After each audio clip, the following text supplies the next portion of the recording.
Yeah, it's mindset cafe, we all got that mindset. Gotta stay focused, never settle for less. It's all in your head, how you think you manifest. So get ready to rise, cause we about to be the best. Gotta switch it up, gotta break the old habits. Get your mind right, turn your dreams into habits. No negative vibes. What's up, guys? Welcome to another episode of the Mindset Cafe podcast. It's your boy Devin, and today we got Cory Boehs with us.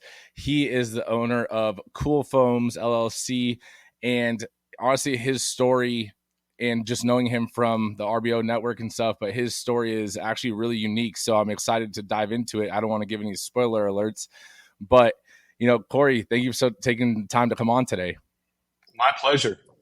So how did you Glad get to be into here. how did you get into business? Let's start there. I know your story dives a little crazier, but let's start there. How'd you get into business? Yeah, so I've got to back up a little bit before that. So I was born and raised in a very conservative group, and part of that was there was no higher education. So after eighth grade, I joined my dad in his building company and started helping. At 14, I was not doing a lot of leadership roles, but started framing houses, building things with my hands, and did that. And so I was around business and watching my dad do that from a very early age, and started my business I think I was 24. So, yeah. Okay. So, so your dad was inspiration to you, Yeah, kind of getting into the entrepreneurial space. absolutely. And how long did he have his business? He still has it. Oh, So, yeah, he's got a construction company. And then when I was about 22, he started a lumber yard, and that's turned into multiple locations, and he's doing that now too. oh, So, wow. That's awesome. yeah, I mean, yeah, entrepreneurship, as you know, is already tough. And to be able to grow and live the long lasting tail of time in the entrepreneurial space is already a huge accomplishment. That's yeah. awesome. So let's dive into, I know within that story, you were in a cult, and stuff. So let's dive into that. How did that go about? Tell me about that. Yeah. So cult is short for culture, right? Mhm. So, I mean, there's a broad spectrum of what that is. But I was born and raised a Mennonite, and Mennonite is also a spectrum. We were like what I would call Amish light. So we had cars and things like that, but we didn't have radio or TV. But yeah, I was born into that. So was my wife. We got married at 20. I was 20 and she was 21. And so that's the life that we knew. We went to the little private schools that they have. Uh, that system doesn't allow marriage outside of that system. And so all of our friends were in that. So You yeah. said Amish light, almost like an app. Yeah, yeah, yeah. Amish light. Okay. So I mean that's interesting. Like, I mean when you said cult earlier, like I was thinking like I immediately went to like Charles Manson and and I was like, oh my goodness. I was like, what the heck?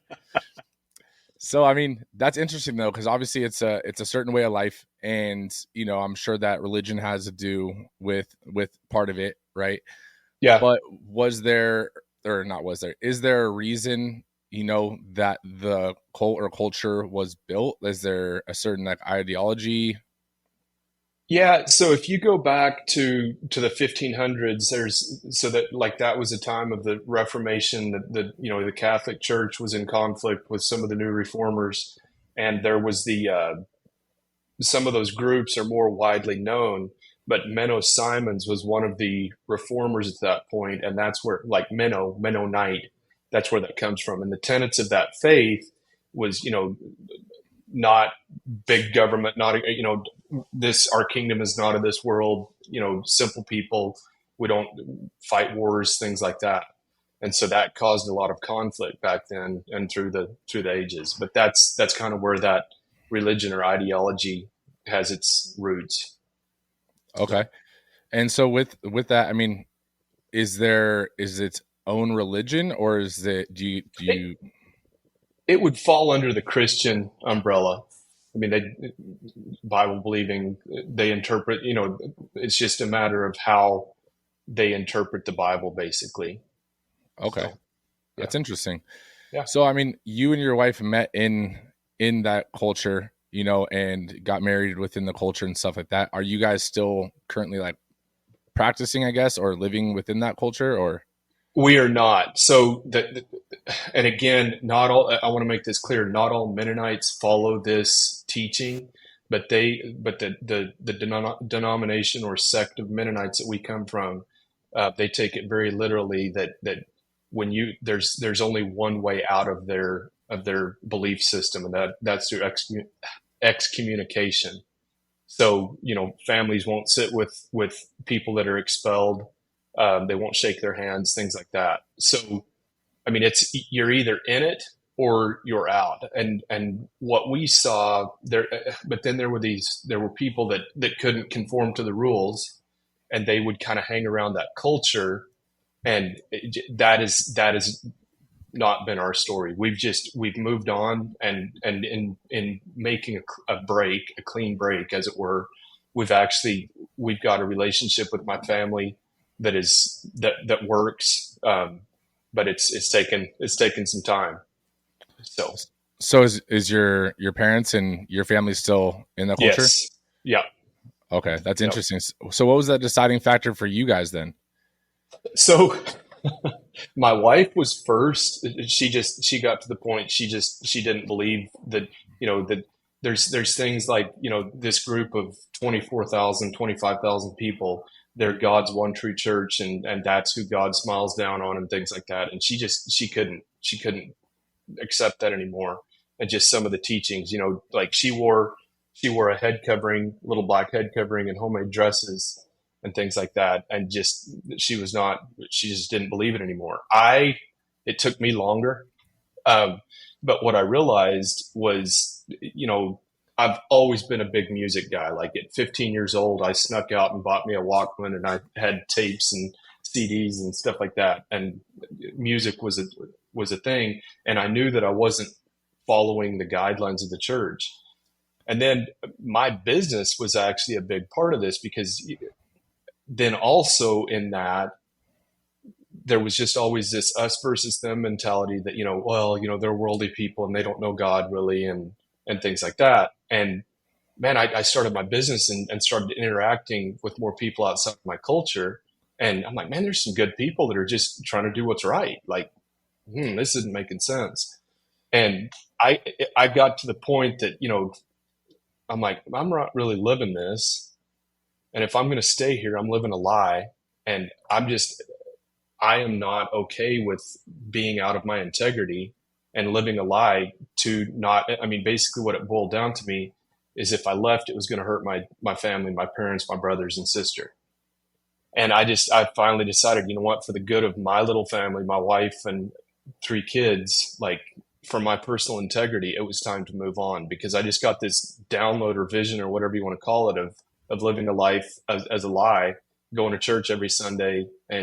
But yeah, I just got this download of what life would look like, conforming to the outward appearances, but not believing it, and just how damaging that was going to be to me and my wife and my kids. And that was kind of my breaking point.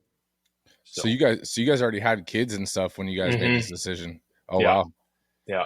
So I mean, that must have been like an interesting time, because both of you guys having grown up in this culture and having a certain instilled values and instilled beliefs, and not knowing what the other might say, for that first person that wants to take that step out. Yeah. Like who was the one that kind of broke the ice and wanted Well, to? I wish I could say it was me, but my wife. Well, okay, I guess that the actual taking the first step and saying something was me, but I knew subconsciously, I knew that she was not bought in anymore.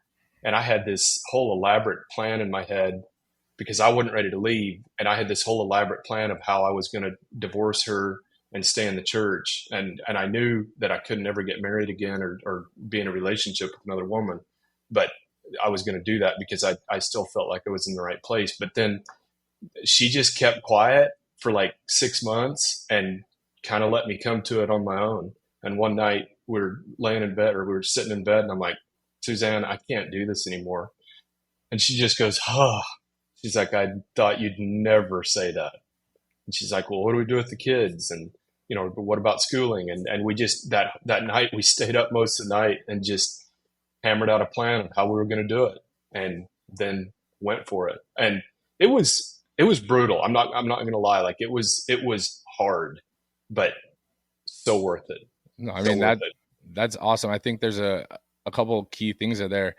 One, I mean, people think it's hard to move from one state to another. You moved and basically had to cut all ties to a degree, and luckily you were able to build a relationship with your family up to a mutual, respect kind of thing. Mhm. But I think the biggest thing that you said was that, you already had this plan of you were going to basically, divorce and cut ties and stuff.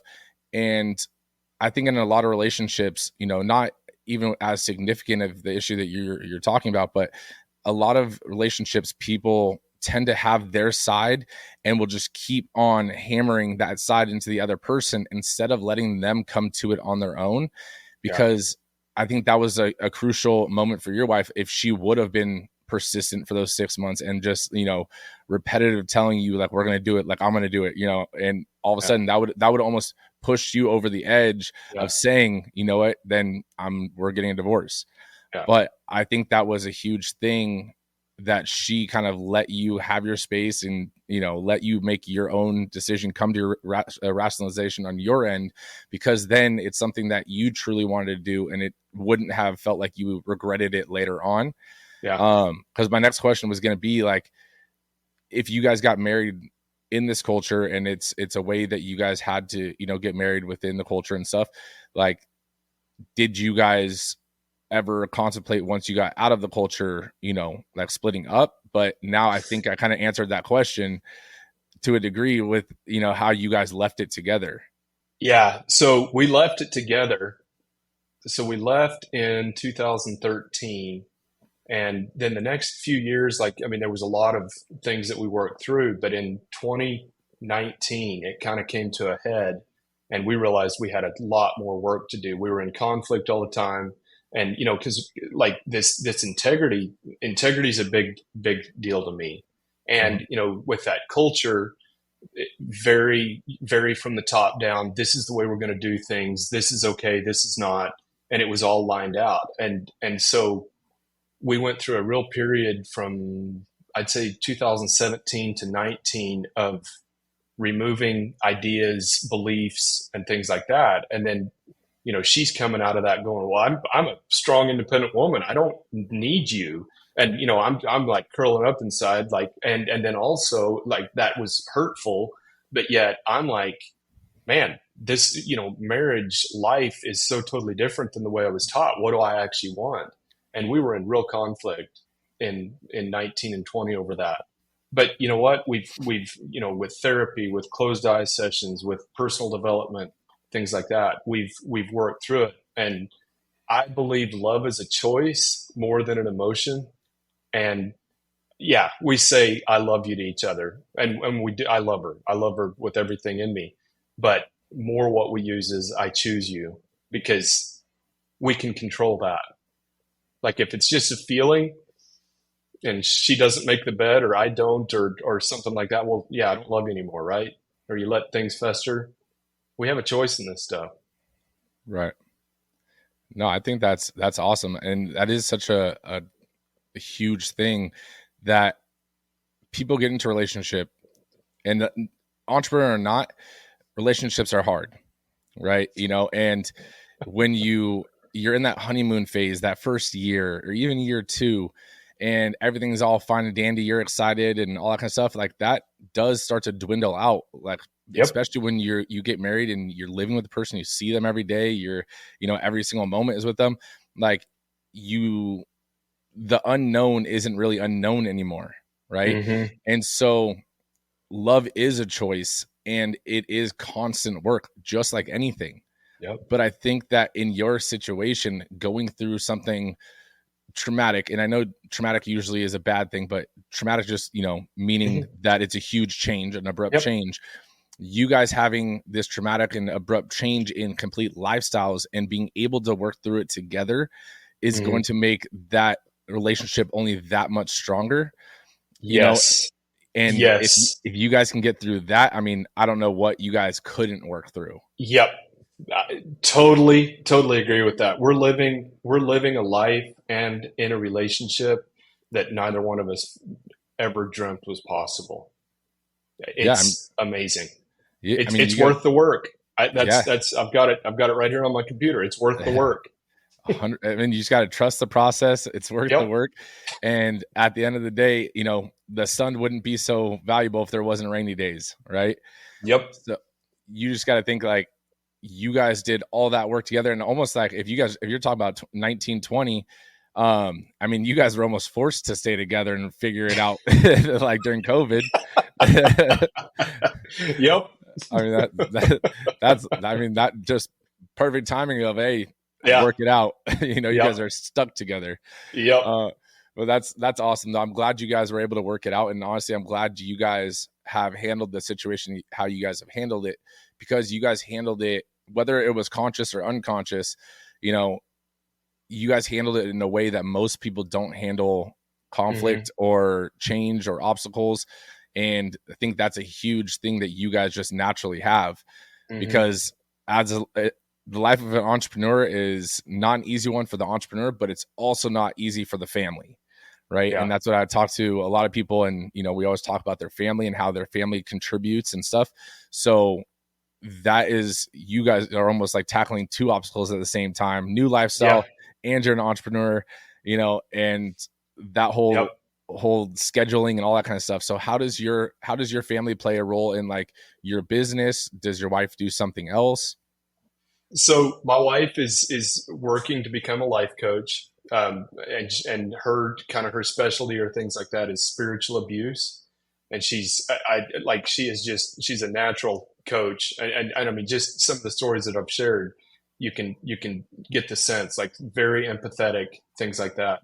She helps in my business somewhat, but the rest of so I've got three kids. My daughter just turned 19 today.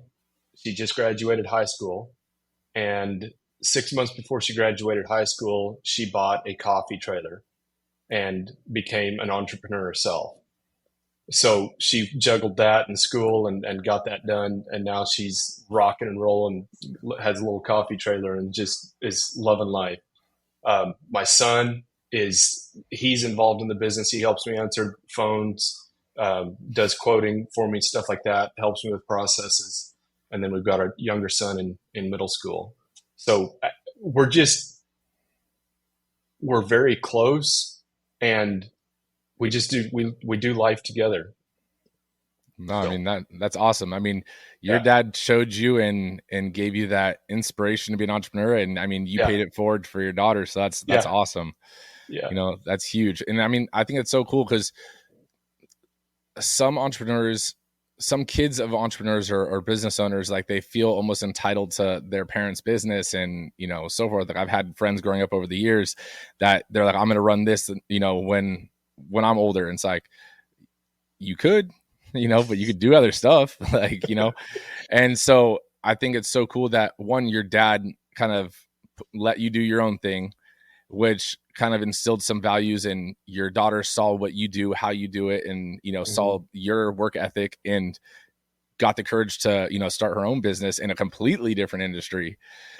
So I think that's so awesome. And I mean, you got to give yourself a pat on the back for that, because that just shows the kind of work ethic, the kind of integrity and, perseverance that you and your wife have instilled in your children to do those things.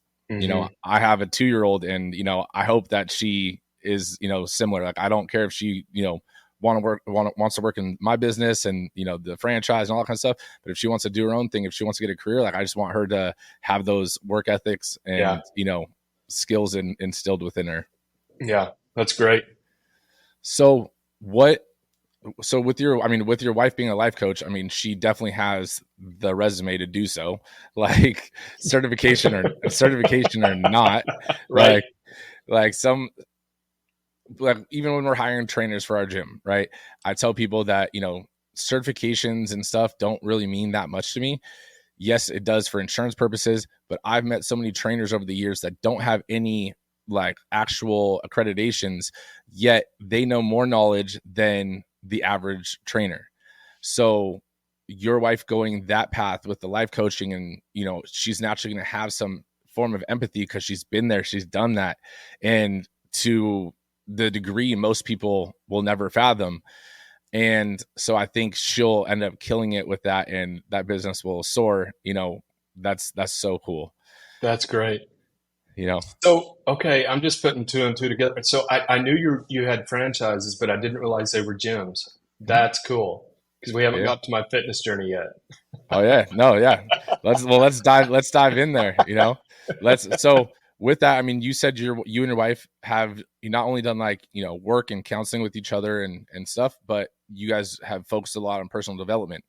Mhm. So I'm assuming some of that is reading or podcasts and stuff. Now that you guys are Yes, in yes, and normal yes. society, Yeah. and I mean, did you guys, again, not knowing as much about like the cult/culture that you're in before, but did you guys have like access to podcasts and all that kind of stuff? Because I know you said you snuck out for a walk, man.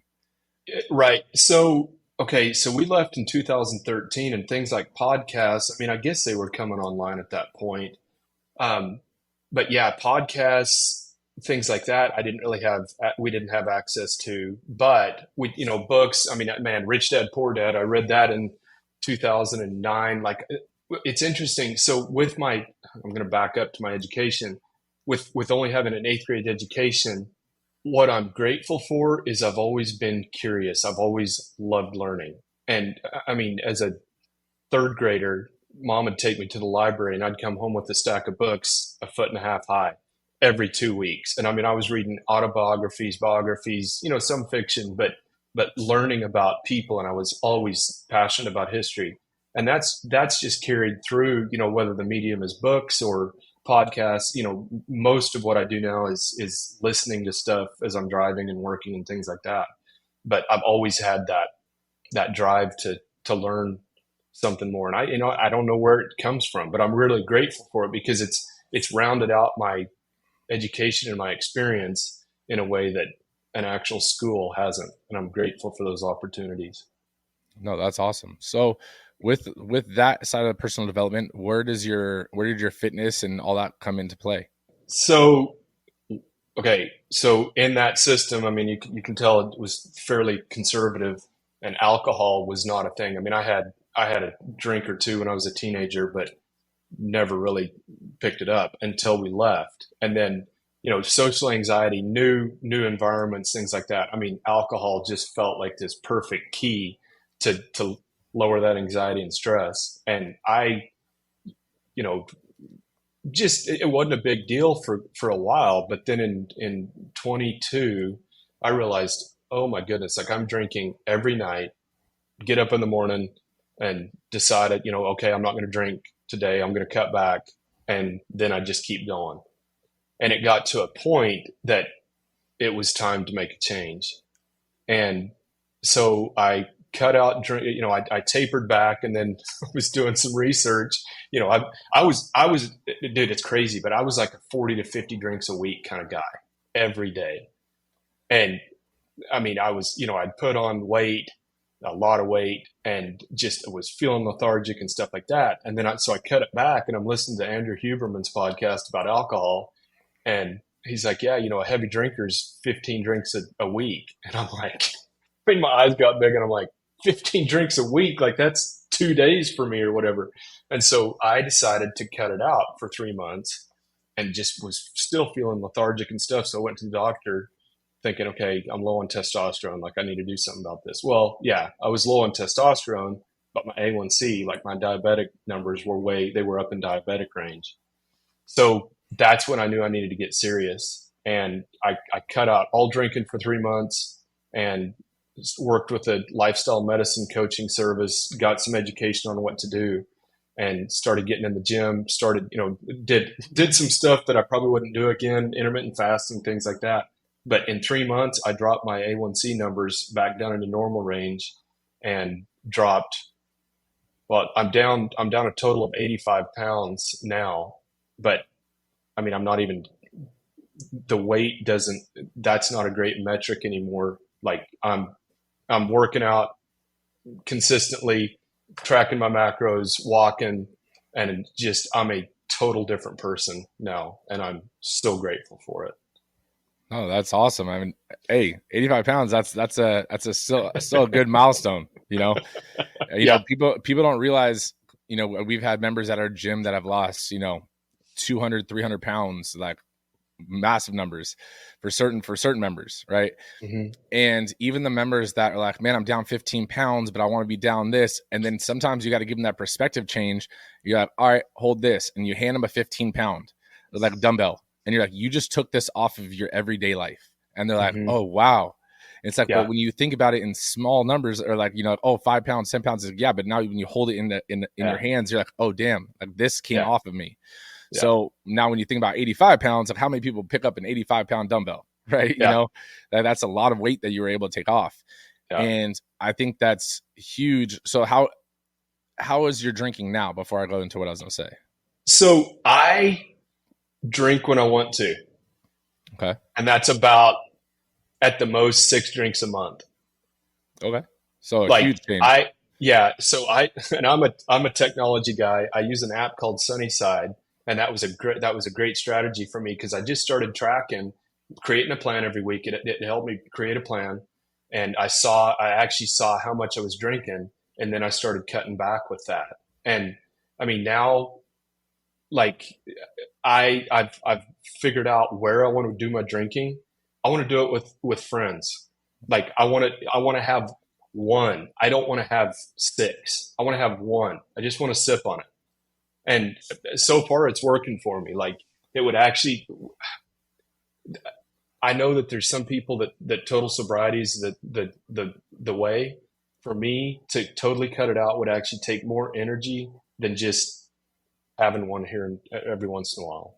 But I still use that app, and I still plan out every week, and I still track when I take a drink. So when I say 6, like, I've got data to back that up. That's huge. That is huge. And the reason I say it is because, I mean, going from the lifestyle you're at before, from no alcohol to, being able to have alcohol, as well as it could have been anything else, because when you go from so many restrictions to the world is endless, right? Like, you do open yourself up to that possibility, right? So it's not a huge surprise that something like that were to happen. Yeah. But what I do want to commend you on is the fact that some people, yes, complete sobriety is the way, but not for everybody, right? Yeah. You have to know yourself. Like, my mom, she was an alcoholic, and it was one of those things where she tried to do it and she couldn't go, all the way sober. And it wasn't even that she could go partially sober. It was just, it was an everlasting battle that she had. Yeah. But with you, like, yourself, and you can, have a couple drinks and not let it go overboard. Yeah.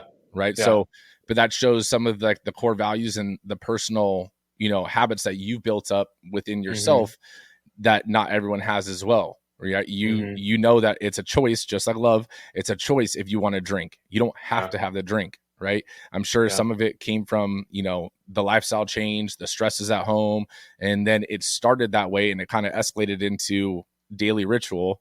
And then it's one of those things where you have to break a daily ritual, and that becomes one of the hardest things to do when you make that change. So I do commend you on that. I mean, again, I'm not saying you have to be a complete, alcohol free thing. Like, I'm a social drinker again, but again, I have to want to drink, and it has to be around the people that I want to drink with. And then even if I do, it's like a drink, maybe 2, but the hangovers are real these days, and I'm not a huge fan of that. Well, and so with me being a data guy, I have a Garmin watch that tracks my heart rate variability, and I can take you back without even looking at the other app, and I can show you every night that I've drank, even 1 or 2. Like, it jacks with my sleep so bad. And it's just, it is not worth it anymore for how I feel on the daily.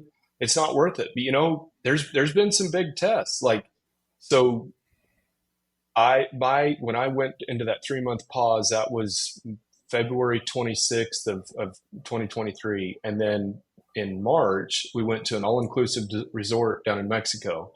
And I was talking with my coach on the phone. I'm like, man, I'm going to be there. Like, maybe I should drink a bit. And she's like, Cory, like, how does it settle into your body? How does that feel? And I'm like, you know what? Okay, no, I'm not going to do it. And we got home from that trip and met some friends down there. And the last day before we left for the airport, we're sitting at the bar and I order my water, whatever it was. And they're like, "You're not drinking?" I'm like, "No, I haven't had a drink all week. I've been drinking club soda and pineapple juice." And they're like, "Dude, you're the life of the party." But that was so empowering to go to be in an environment like that where alcohol was so readily available and just say no. Like, and we're fixing to head to Jamaica this year, here in a couple of weeks. I'll probably have a drink or two. But at that point, it was so much better for me to just stick to that commitment. And then in May of 23, I had an employee fall asleep. And so we do spray foam insulation. And so the rig, the trailer rig that we work out of, had an employee pulling it. He fell asleep and totaled that rig. And so our main source of income, that morning was a regular morning going out to do a job, and they call at 9:00 and they're like, "We just had something bad happen." And I get, rushed out there, made sure everybody was okay. Thank goodness everybody was okay. Nobody got hurt. And, helped get the rig out of the ditch, realized it was totaled. And I get back from that and I'm heading back to the office and like, okay, I'm going to go home and I'm going to drink. Like, I can't handle this. And then I'm like, no, I'm not. I feel great. I've got to learn how to handle the good times and the bad times without alcohol. And I'm going to stick to my plan. The only thing I did that night is I had an apple with peanut butter as my reward or whatever for getting through the day. But other than that, I stuck to my plan. And so it hadn't been all uphill. Like, there's been some tests to it, and there's still uncomfortable times where I'm like, okay, yeah, I see why I drank in situations like this. But there's so many lessons to learn through that all. So, no, yeah. I mean, it's just finding your outlet, right? Yeah. So yeah. what is your outlet for, facing a problem or facing an obstacle or, something like that happening? Do you have a natural like outlet that you do? So what I'm finding is movement is a massive thing. Just breathe, take a walk, go work out, go get I love lifting heavy stuff. I love my strength training. Go get a good workout in, even if it's just a trigger session or whatever. So I turn to movement more. Evenings, if I'm craving that ritual, because what I've realized is part of drinking for me was the ritual of going out to the fridge and grabbing that beer, setting up my bourbon, getting that big rock and pouring the bourbon over it and smelling it. Like, there was ritual to it, right? And now my ritual is I'll make a cup of hot tea and sip on that and really enjoy the ritual of making that. Reaching out for connection with others rather than isolating and drinking my feelings away. And then just realizing that some of this stuff is feelings and I'm going to feel different in 90 seconds. Like, it's okay. Yeah. That's huge. I mean, not letting one event that happened that took 5 minutes, 10 minutes, or even an hour of your day affects the rest of, your day. Yeah. You drove out to that wreck with your trailer, that maybe it took, let's say, an hour between you there getting there and back. You saw 23 other hours in the day. Yeah. That one event, now it's like, okay, let's just solve the problem. And I know for me, like, my outlet is working out. So any obstacle or any problem we face in the business or anything like that, we need to come up with a new section of the business. Like, I'm not naturally, like, I love my strength training. I'm not naturally a runner, but I know if I go outdoors and go on like a light run and just put on a podcast mainly for just to be noise. Mm-hmm. And then usually I'll have a solution by the time I get back.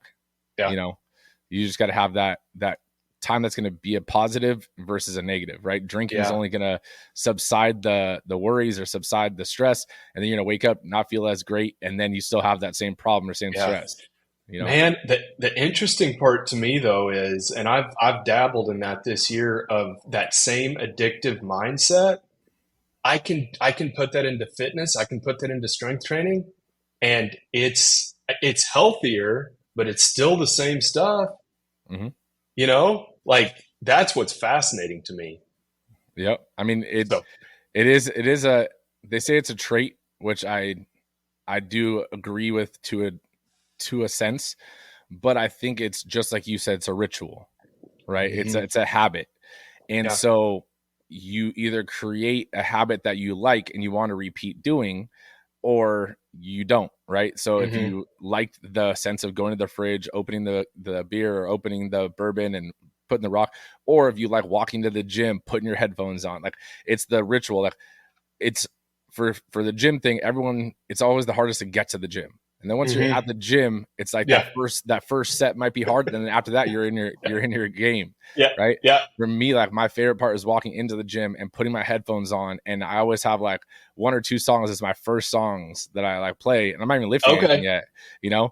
So it's like that's the same little ritual, you know, and it's now you're in your peace zone, right? You know, everything else is kind of quieted on the outside, and now you can just kind of clear your head. So I think that's awesome that you do that. Man, I love that because you're talking about you're in your zone and you're at peace. Like, because I've tried that, walking into heavy metal and just like getting that adrenaline up and just diving headfirst into that workout. And that's not the mindset where I get the most benefit out of a workout. Like, rather slow it down. Yeah, we're going to lift heavy stuff today, but just get in that zone. I so love the way you put that. Yeah, like usually my first song walking to the gym, honestly, is not a song you would lift to. It's literally just it's either, and people like laugh all the time. It's either a country, it's either a hip hop, or something else that just has like a solid beat or like you know flow to it, and then you just kind of like vibe. You're like vibes coming in, like, oh yeah, we're here. And then when I sit down on the machine and the plates are loaded, or on the bench the plates are loaded, then I switch over to, all right, let's go time, and then it's like wow. It's almost like another mask that gets put on, and it's like, all right, now we're here to do some. That's work, cool. So that's cool. It's almost like the commercial or the intro in, and then it's like, boom, game time. So that's how I do it. I mean, I've always done it kind of that way, and it's that's why I have to wear headphones, because if people heard the music that I was listening and walking in, they'd be like, what the hell are you listening to? And it's like, I'm not listening. Do you even lift, bro? Yeah. It's like, I'm not listening to this for the motivation. Like this is my transition song. Right. It's almost like that. The fighters and like the UFC, they have their walkout song. It's like that walkout song that, you just kind of, now we're transitioning the mindset, and then boom, let's get it. Let's go. Let's go. What's with your personal development, with your, working out and all that kind of stuff, what's next for you? What are you planning to do with the business? I know you got a vacation coming up, but what are the next steps that you have going on in your journey? So I am less than a month into Real Business Owners to the mastermind. And I am so looking forward to just journeying more on that. I've had one of the accountability calls, and I've committed to working on my systems and processes. My goal is to have 5 videos shot before the next call. And so what's really fascinating, I've always been a guy like motivation and inspiration, and like I'll go straight up for 2 days and then nothing kind of guy. And so like my health and fitness and drinking journey, all of that has taught me the value of a plan and just sticking with that. And that's what I'm like, and it's kind of fascinating. Like, my business has done okay, better at other times than not. But what I'm seeing is that what I need to hit the next level is systems, processes, knowing where I'm at every month. So I'm the owner, and I'm the sales guy in my company. I've got a crew's doing the work. But this year I've got sales metrics. Okay, here's what I want to hit this year in revenue. Here's my close rate. Here's what I need to be sending out in estimates every month or every week. Here's what I need to be getting accepted as quotes to hit those. And dude, it's mind blowing to me still just how a few simple tweaks like that, what kind of return I'm seeing on that. And so that's my goal, is just to continue that. No, that's awesome. I mean, that's huge. That's a huge step. And I mean, you've already done it on your personal side. Now it's, again, just transitioning to the business side. Yeah. It's the same mindset. So it's just a different arena. So before we wrap up, I like to ask one question, right? A hypothetical question. And I'll start off by saying it's not a tombstone, okay? It's a legacy wall, right? On this legacy wall, let's say everything that you've established, everything that you've, been on, all that kind of stuff is erased. You get to leave one message on this legacy wall. What would your message be? You can change. You're not the story that was given to you. And honestly, I think that's like a mic drop one, and it's true. And your story alone speaks testaments to that. Yeah. You're not, just because you were born into a certain position, certain aspect of your life, doesn't mean that that's where you're meant to be or have to be. Right? So that's awesome. Well, Cory, I thank you so much for taking the time out and coming on today. If you never ever need anything, always feel free to reach out. But thank you again for taking the time out to hop on the Mindset Cafe. Man, thanks for having me. I really enjoyed this, and keep doing what you're doing. This is awesome. No, I appreciate you. Talk to you soon. Okay, thank you. No negative vibes, only positive thoughts. Just in the game of life, mindset calls the shots. Got my mind on the prize, I can't be distracted. I stay on my grind, no time to